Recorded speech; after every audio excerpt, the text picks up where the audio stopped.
Bismillahirrahmanirrahim. Assalamualaikum warahmatullahi wabarakatuh. Selamat datang di Jam Islami. Halo intelektual muda, kali ini kita akan bahas tentang dari Palestina kita belajar untuk tetap berani bermimpi tinggi, walau bahkan kebutuhan dasar tak terpenuhi.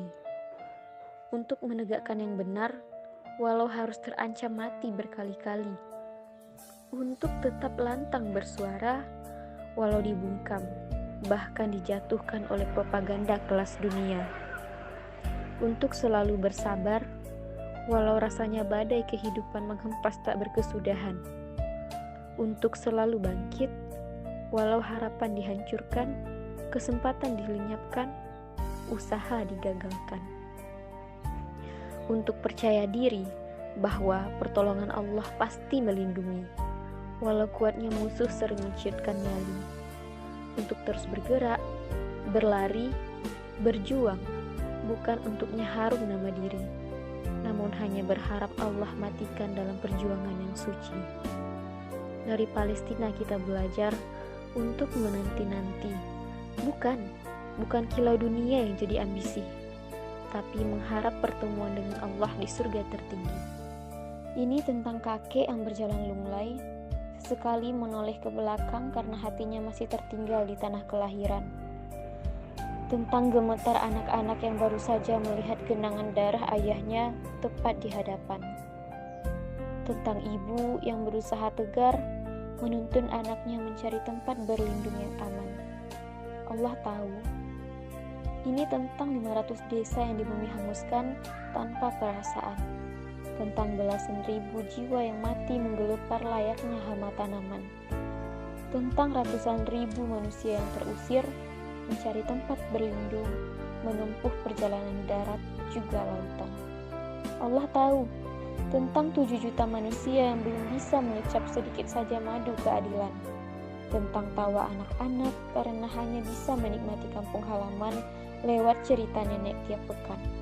Tentang keluarga yang puluhan tahun harus bertahan dalam tenda pengungsian, kepanasan, kedinginan, tanpa perlindungan.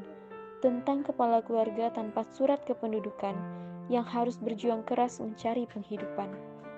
Allah tahu tentang miliaran saudaranya yang tahu kisah tragis kemanusiaan ini benar terjadi, tetapi lebih memilih acuh, merasa tak punya urusan.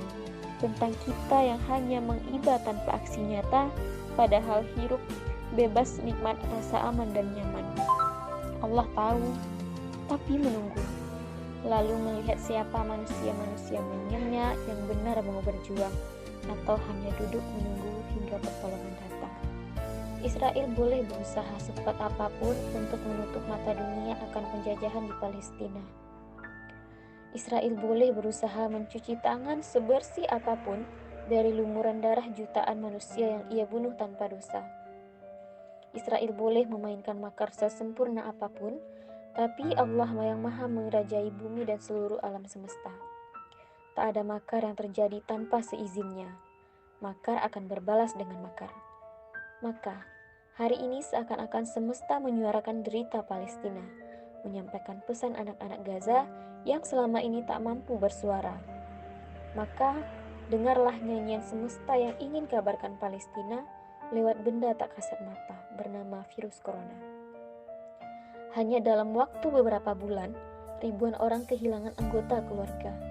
Dunia banjir air mata kesedihan mengantar orang terkasih berpulang.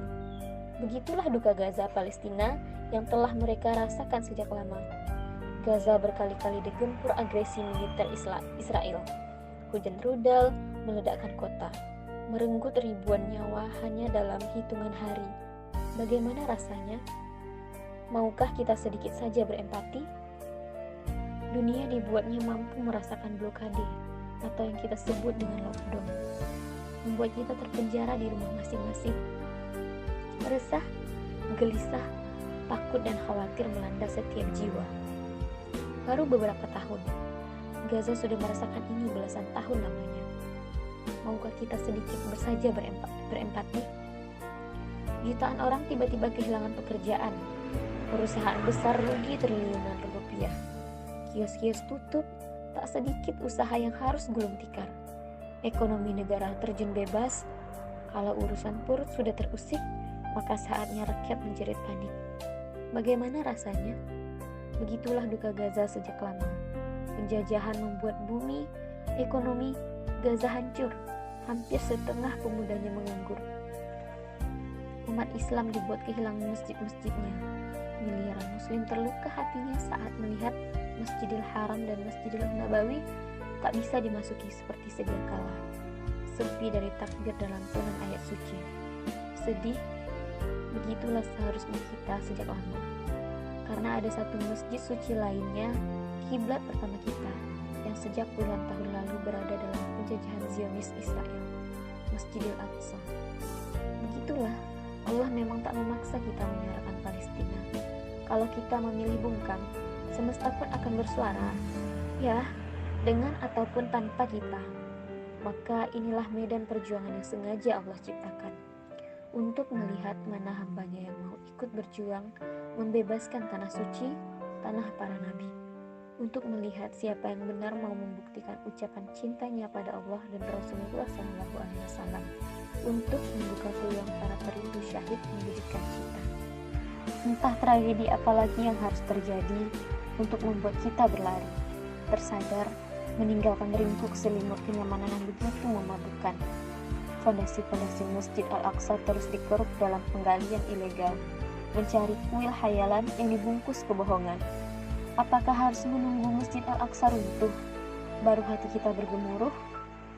Tanah-tanah tepi barat terus dihabisi, rumah-rumah, sawah, ladang, hingga sumber air dirampas, sedang pemiliknya harus mengungsi tanpa boleh kembali.